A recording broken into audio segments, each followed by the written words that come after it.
Hi, I'm Kevin Brooks, and I'm proud to serve as the mayor of the city of Cleveland, Tennessee. Having served 6 terms in the state legislature, I fully understand the challenges of balancing a budget, fiscal conservatism, and keeping our financial house in order. As mayor of Cleveland, I'm faced daily with decisions on what to spend based on the limited resources and revenue that we now have. My request today and the actions taken by the state decades ago predate many of you now serving in Nashville. In fact, these actions predated my service, which began in 2006. In 2002, financial struggles plagued Nashville. We had just survived the income tax debate.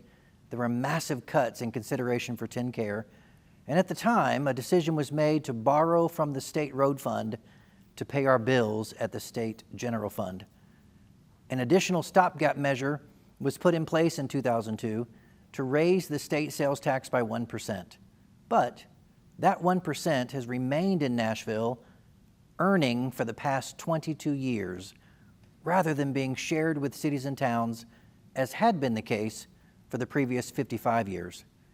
At the very same time in 2002, the single article cap was increased from $1,600 to $3,200, but rather than sharing that increased amount with local governments, as was the historic practice, the state kept all of the sales tax revenue generated by that single article cap increase.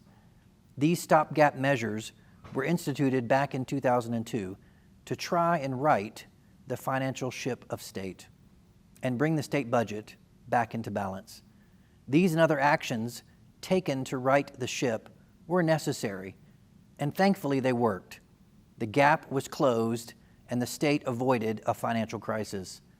Now fast forward to today in 2022. These stopgap measures adopted 20 years ago are amazingly still in place. Ironically, the state shared sales tax is not being shared with our cities and towns to the fullest degree possible.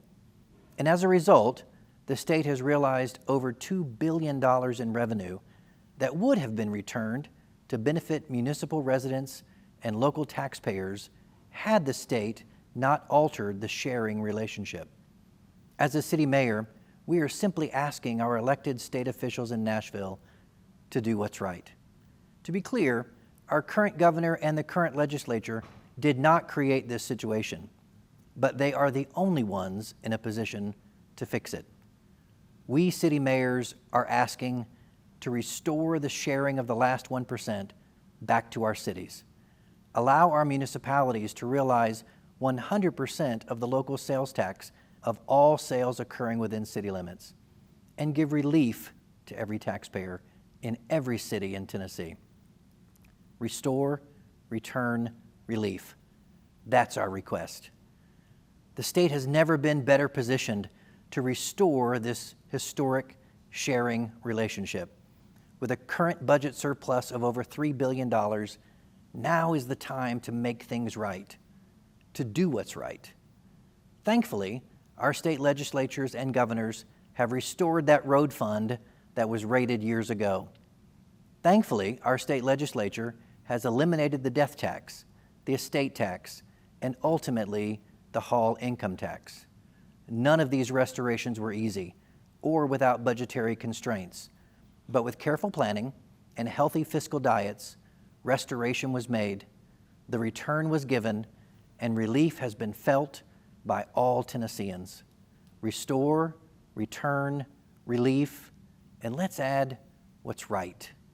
90% of all sales tax dollars in Tennessee originate in our cities and towns. Let's restore these actions from 2002 and make this year, 2022, the year we did what's right. If a customer buys a bag of M&Ms made right here in Cleveland, Tennessee, at a Cleveland convenience store, then these local sales tax dollars should remain in Cleveland, Tennessee. Or also, if a customer buys a new bedroom suit at Scott's Furniture for $2,200, which is below the single article cap of $3,200, then residents should realize the benefit of 100% of that local sales tax levied on the full purchase price.